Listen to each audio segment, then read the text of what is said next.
The topic of today's video is a very polarizing player. A player that has two groups of people that have two very different opinions on him. One group thinks that he's a future first overall pick, while the other group thinks he might not even be a top 15 to 20 player in this draft class.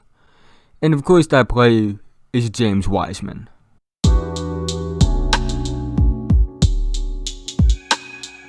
Before we get into today's video, if you do like the NBA, high school, college, really if you like basketball in general, I really think that you would love this channel. So with that being said, if you aren't already, feel free to like, subscribe, hit the notification bell to be notified whenever I release a video.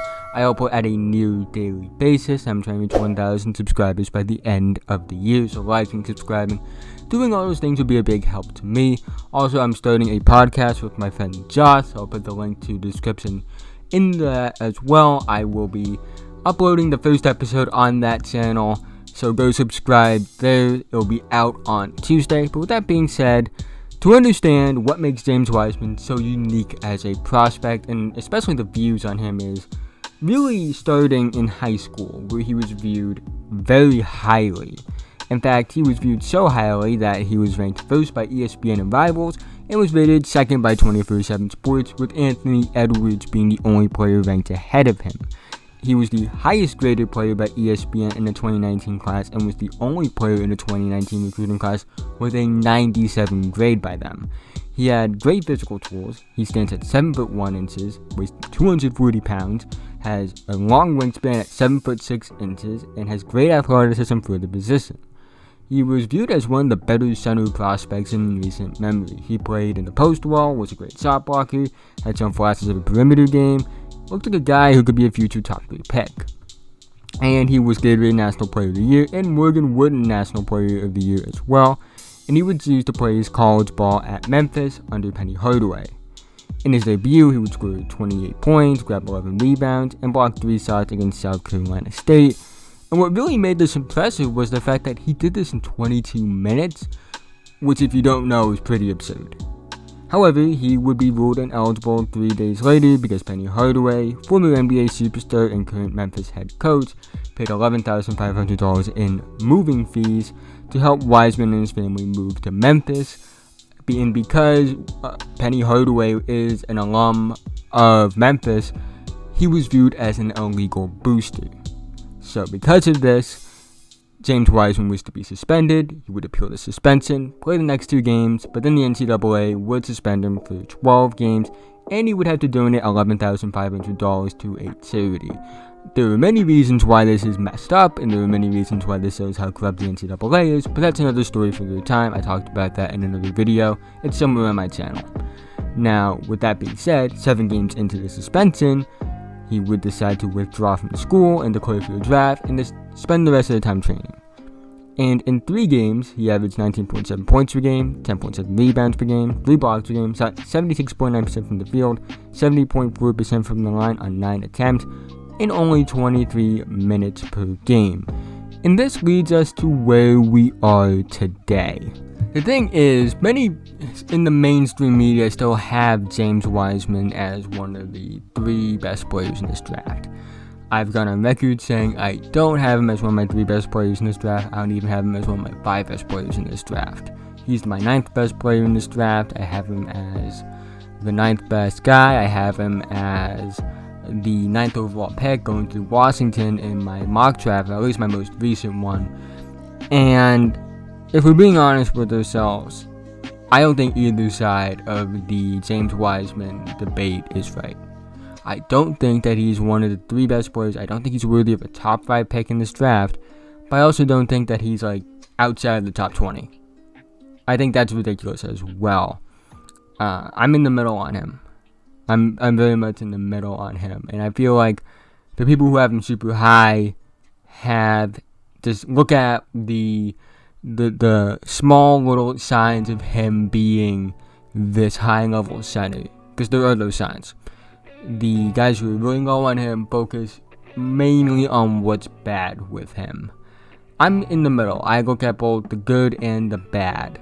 And why he's still a top 10 player to me is because if he hits, and if it goes completely right and he reaches his full potential, I believe he's an all-NBA level center. However, there are things in the way of him reaching his full potential, and I think there's serious things. The main thing being his motor. Inconsistent motor. This is something that I've seen plenty of top prospects struggle with, and it's really derailed them from reaching their full potential. And James Wiseman's no exception to that rule, in my opinion. If what could happen to him. No matter how much talent you have, if you don't have the motivation and the motor and the drive to be great, you're never going to reach your full potential, even if you have the talent.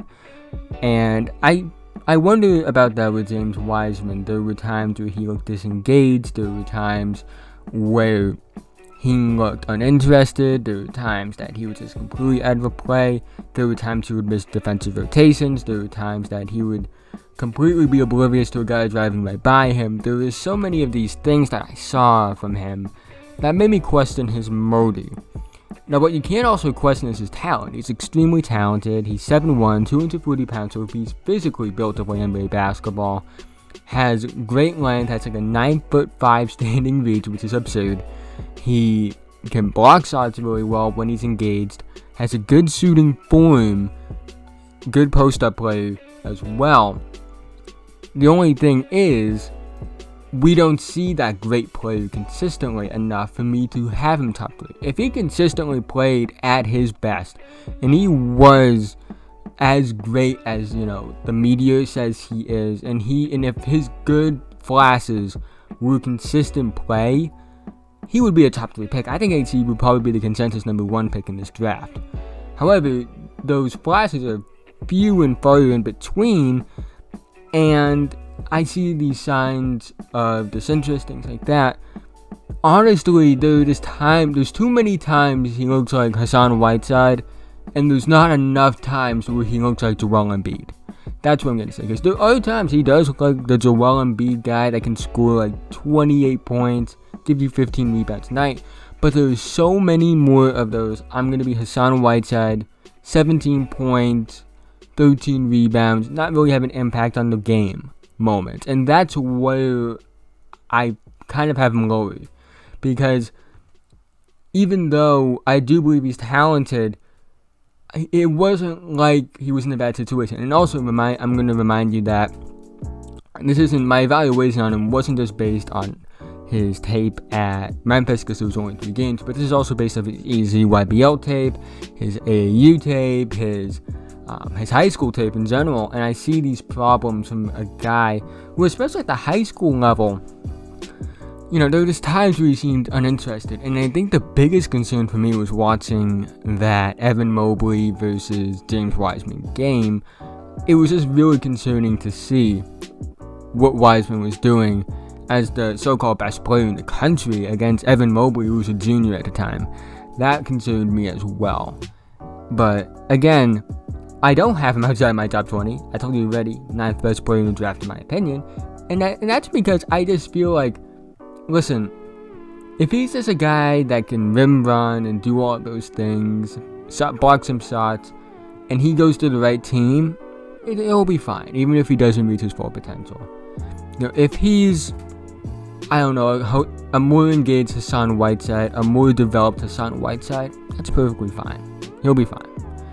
But right now, I'm not seeing a fully developed Hassan Whiteside. I'm seeing the Hassan Whiteside I see now. The Hassan Whiteside that is lazy on defense at times, but engaged when he wants to be. A guy that, honestly, his stats just don't reflect the player that he is. That's the kind of player I see Wiseman being right now.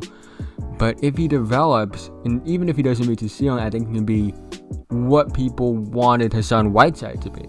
I think that he can be that. But if he doesn't, I just think he'll be what Hassan Whiteside is now. But in the small chance that he does reach his full potential, I think he could be a Joel Embiid kind of player. But the chances of him reaching that ceiling are few and far in between, just because his mode is so inconsistent. But I also just don't think he's as bad as some people make him out to be. And I know he struggles with his motor, and I know there are times where he tries to do things that he can. He tries to do things that like Giannis does, and James Wiseman just isn't that level of a player, even if he thinks he is. And it's no knock against him, honestly. I think that once he gets into good coaching, if he gets good coaching, depending on where he goes in the draft, he'll be fine. But as of right now, the truth is, for me at least, James Wiseman is a good prospect that has a lot of potential, but the chances of him reaching that potential aren't that high in my opinion. But under the right coaching, he can be a very good player, but I never see him becoming an elite center. If you made it to this point in the video, thank you so much. It means so much to me, guys. You guys don't understand. But again, thank you. Like and subscribe if you're new. Feel free to leave feedback in the comments section below. And I'll see you guys in the next video.